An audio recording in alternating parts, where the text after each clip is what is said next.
बागी बलिया का एक घायल शेर जिसने तय किया है नाव पार लगाएंगे अथवा नाव डुबो देंगे। ऐसे बागी बलिया के शेर हैं सुरेंद्र सिंह जी।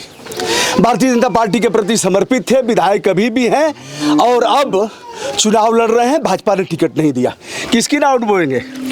देखिए पत्रकार जी, व्यक्ति को सामाजिक जीवन में रहने वाले नेता को जी डुबाने के चक्कर में नहीं पड़ना चाहिए, अपने पार होने की चिंता करनी चाहिए जी। तो मैं लगता है कि परमात्मा ने हमको, जैसे द्वापर में भगवान राम को पार उतारने के लिए निषाद मिल गए थे, तो वैसे ही इस बार प्रजातांत्रिक भवसागर को पार करने के लिए हमको वीआईपी पार्टी के अध्यक्ष मुकेश साहनी जी मिल गए हैं और निषाद राज के नाव पर चढ़ करके मैं पार हो जाऊंगा।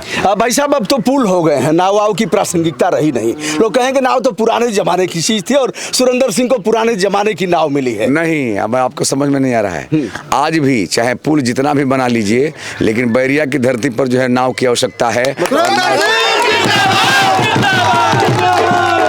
यानी आप विकास नहीं कर पाए, पुल उल नहीं बनवा पाए। मौलिकता को छोड़ करके विकास शब्द होता ही नहीं है। पुल चाहे जितना बन जाए, आदमी एरोप्लेन पर भले चलने लगे, आदमी नेट की दुनिया में भले आसमान पर सैर करता रहे, लेकिन धरती छोड़ करके कोई चाहेगा तो उसका जीवन का अस्तित्व भी बचने वाला नहीं होता है। भाई साहब, बड़ा उत्साह है, मैंने देखा महिलाएं आपके ऊपर की वर्षा कर रही थी और चारों तरफ उत्साह ही नहीं है। अब आप देखेंगे कि मैं खाली पैकेट चलता हूँ और उधर से भर के 2-4 लाख लेकर के आता हूँ।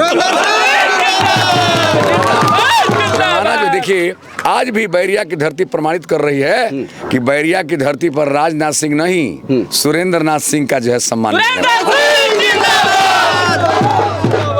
भाई साहब, राजपूत बिरादरी से आप हैं। बिल्कुल, बिल्कुल। और किया भी आपने, उस पर आपको गर्व भी है। हाँ, गर्व है।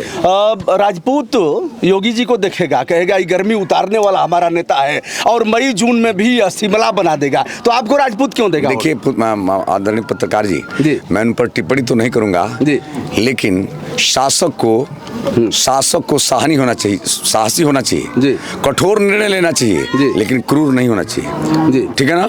तो मैं क्षत्रिय बालक हूँ, एक तरफ कठोर निर्णय लेता हूँ, लेकिन दूसरी तरफ जो है दरिया दिल होकर के समाज की सेवा भी करता हूँ। दोनों पक्ष मेरे साथ है।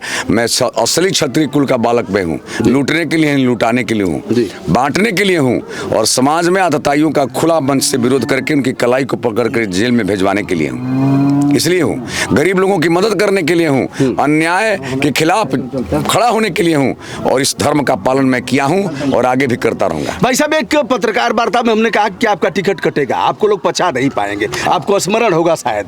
फिर आपने कहा हम हिमालय की जाकर के तपस्या करेंगे। तो हमने यह कहा था, मैं जानता था कि टिकट आपका, आप जैसे लोगों को पचाएंगे नहीं लोग। किसने काटा टिकट आपका? ऐसा है, मेरा टिकट मान के चलिए कि यहाँ के सांसद जो सुदिष्ट वीरेंद्र सिंह मस्त, उनके जो है वो जाकर के अमित शाह जी को अपनी पगड़ी धर करके रोने लगे, और अंधे लोग हैं, ऊपर के लोग, उनके दिमाग में एक भ्रम हो गया है। कौन अंधा है?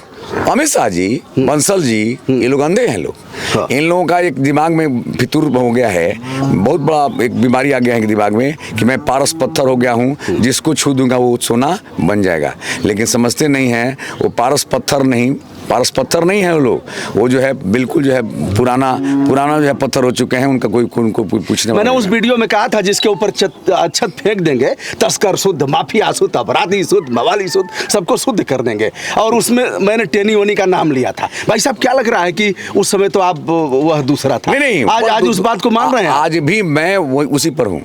देखिए, आदमी यदि किसी भी संगठन का शीर्ष नेतृत्व केवल कान खोल करके रहेगा, आंख नहीं खोलेगा, तो कभी अच्छा निर्णय करने वाला नहीं होगा। और मैं निश्चित रूप से कह सकता हूं कि आदरणीय अमित शाह जी और बंसल भारतीय जनता पार्टी को डुबो के छोड़ेंगे, और बलिया में तो आप देख लीजिएगा, बलिया में तो भारतीय जनता पार्टी का खाता भी नहीं खुलेगा। सुरेंद्र सिंह जिंदाबाद।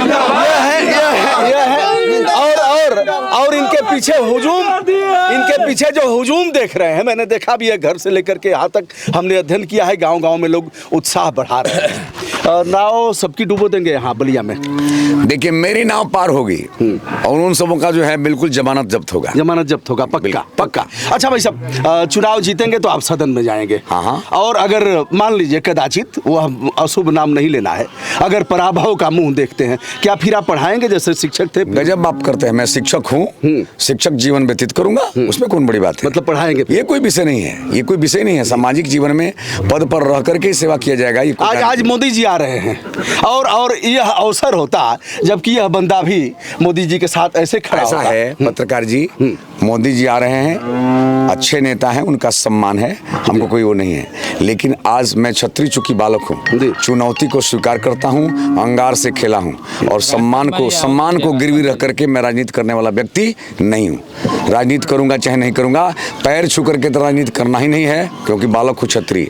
पराक्रम के बल पर राजनीति करने में सफलता मिलेगी नहीं तो कोई बात तो छत्री कह करके अन्य जातियां कहेंगी छत्री ठाकुर। कहने दीजिए, मैं वो छत्री हूँ जो समाज के हर वर्ग को न्याय दिलाने का सोच रखता हूँ। मतलब मैं वो छत्री हूँ कि गिरते हुए आंसू को पोंछने का काम करता हूँ। मैं वो छत्री हूँ कि लूटता नहीं हूँ, अपना लुटाता हूँ। मैं वो छत्री हूँ कि आतताइयों के कलाई पकड़ करके जेल भेजवाता हूँ। मैं वो छत्री हूँ कि व्यापारियों के रक्षक के रूप में खड़ा होता हूँ। मैं वो छत्री हूँ, लेकिन गर्व इस बात का जरूर है कि छत्री कुल में पैदा हुआ। तमाम मुकदमे आपके ऊपर हुए और क्या नहीं लगता कि अगर ये लोग हारते हैं तो फिर आपके ऊपर ये लोग गुंडा है, गैंगस्टर और जिला बदर भी कर देंगे? सुरेंद्र सिंह, गजब आप बात करते हैं। राणा प्रताप घास की रोटी खाए हैं, आप जिला बदर की बात करते हुए पत्रकार।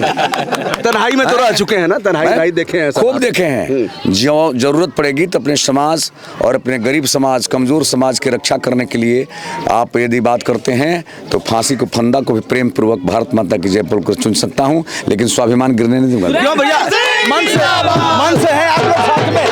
मन से साथ में है कि ऐसे ही घूम रहे हैं? नहीं एकदम हर चीज से। अच्छा, क्या नाम है आपका? क्या नाम है? अजय सिंह। अजय सिंह, देखिए, हाँ बताएं सर, शुभ नाम आपका? दयाशंकर सिंह जी, पूर्व प्रधानाचार्य थी इंटर कॉलेज। अच्छा, ये जब विकास मंच बनाए थे, अभी राजनीति में कुछ नहीं थे जी, उस समय भी हमारे सहयोगी जी, अब हम लोग विकास मंच बना करके इनको बताएं अपना। मैं सरोज वर्मा हूँ, ग्राम सभा मुंछपरा से। अच्छा, मैं विधायक जी के लिए सब कुछ करने के लिए गर्दन कटा देंगे। शुभकामना विधायक जी। आप उधर देखिए, उधर सुन से लीजिए। हाँ बताइए, शुभ नाम आपका? कुमार राम नाम है। अच्छा, मेरा पिताजी का नाम रामानंद राम। विधायक जी के साथ क्यों है, क्या खूबी इनके? विधायक जी में जो चीज है, कोई भी चीज का सामना करने की क्षमता रखते हैं। इसीलिए इनके साथ हैं कि हम लोग भी नौजवान हैं, तन मन धन से हैं। और एक लोग चलिए, हमारी शुभकामनाएं आपके साथ। बड़ा बहुमूल्य समय है। आइए भाई, आइए, हीरो जैसे लग रहे हैं। क्या नाम है आपका? राजेश कुमार सैनी। बहुत बढ़िया। तो विधायक जी के साथ हैं, तन मन धन से। जी बिल्कुल, जीतेंगे चुनाव? बिल्कुल, 100% हम लोग जीतेंगे। और कौन हारेगा? भाजपा। पक्का भाजपा को हराने के लिए ही खड़े हुए हैं। बिल्कुल। चलिए, हमने टटोल लिया है, देख भी लिया है, और जब पुष्प वर्षा हो रही थी तो मुझे अजीब लगा कि यह जनसेवक तो है यह व्यक्ति। अभी पत्रकार जी, हमारे प्रत्यक्ष जो है हमारे कार्यों को आप लोगों ने देखा नहीं है। नहीं देखा है। वो मैं इंसान हूँ, गरीबों के आंसू को देख करके मेरा आंसू निकल जाता है, लेकिन आतताइयों को देख करके मेरा हौसला जो है 10 गुना बढ़ जाता है। मैं आतताइयों को दबाने के लिए। अच्छा, सांसद क्यों ऐसा किए? मस्त क्यों ऐसा? सांसद जो है, सांसद की गंती नियत है जी। वो जो है वो शुद्ध रूप से अपने जीवन में केवल भूमि कब्जा करना और पैसा इकट्ठा करना, उसे राजनीति का यही ध्येय है।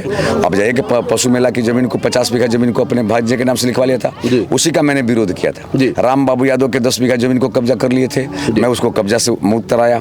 तो न्याय दिलाने के लिए हमारी जाति कोई नहीं है। इस बात का गर्व जरूर है कि मैं क्षत्रिय कुल का बालक हूँ, लेकिन न्याय करने के लिए, न्याय दिलाने के लिए और समाज में शांति स्थापित करने के लिए मैं क्षत्रिय बालक हूँ। धन्यवाद, शुभकामना।